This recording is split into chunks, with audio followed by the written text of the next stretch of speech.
मेहनती भी। पन्नी के घर में रहने के बाद भी कोई शिकायत नहीं है और कितने लगन से अपने घर वालों के लिए मेहनत कर रही हैं। काश ये मेरे घर की बहू होती। अगले दिन जब सभी घर में होते हैं तो उनके घर के बाहर एक गाड़ी रुकती है जिसमें से एक आदमी निकलता है। जी कहिए साहब। अरे नहीं नहीं, हाथ मत जोड़िए, हम तो आपसे रिश्ता जोड़ने आए हैं। दरअसल आपकी दोनों बेटियों को मैं काफी दिनों से देख रहा हूँ। बहुत सुंदर और सुशील बच्ची हैं और मैं चाहता हूँ कि आप मेरे बेटों की शादी आप अपनी बच्चियों से कर दें।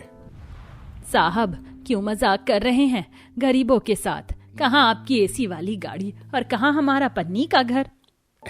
तो क्या हुआ, आप इंसान नहीं हैं? अब बातचीत के दौरान ही रिश्ता पक्का कर दिया जाता और 10 दिन के अंदर ही बृजमोहन की बेटियों की शादी एक ऐसे घर में होती है जिस बारे में सपने में भी किसी ने नहीं सोचा था। अमीर परिवार, आलीशान घर। दीदी ये घर कितना बड़ा है, यहाँ तो हर कमरे में एसी लगा है। वही तो मैं भी कह रही हूँ, कहाँ ये लोग हमारे साथ मजाक तो नहीं कर रहे? मुझे अभी भी विश्वास नहीं हो रहा। बिल्कुल भी नहीं काजल, और भाभी पिताजी को तो आप लोगों में संस्कार और सादगी नजर आई, इसलिए उन्होंने आपको इस घर की बहू बनाया और इसमें हमारी भी रजामंदी थी। हाँ हाँ, मेरी इस घर में चलती ही कहाँ है। सड़क पर रहने वाली लड़की को इस महल की बहू बना दिया और इन्हें विश्वास नहीं हो रहा। माँ भी ना। काजल और चंदा के ससुराल में उनके पति ससुर में सभी के लिए इज्जत थी, लेकिन काजल और चंदा की सास उन दोनों को पसंद नहीं करती। ऐसे ही काजल और चंदा की शादी को कुछ दिन बीत जाते हैं। दीदी अब तो हमारी शादी हो गई, लेकिन मुझे माँ और पिताजी की काफी चिंता हो रही है।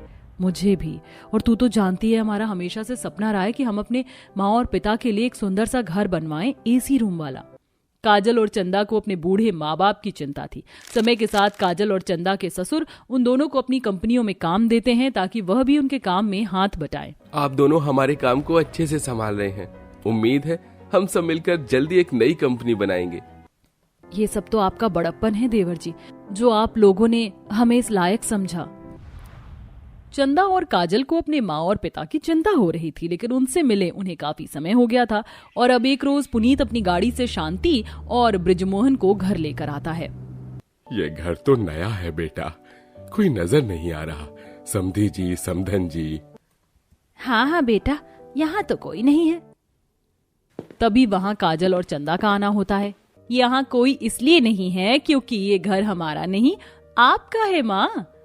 बिल्कुल ठीक कह रही है काजल, आपको तो पता है हमने जो सोचा नहीं था वो हुआ। इतना अच्छा परिवार मिला और हम जल्द ही उनके साथ उनकी कंपनी में काम में जुड़ गए माँ। और भाभी और काजल ने मेहनत करके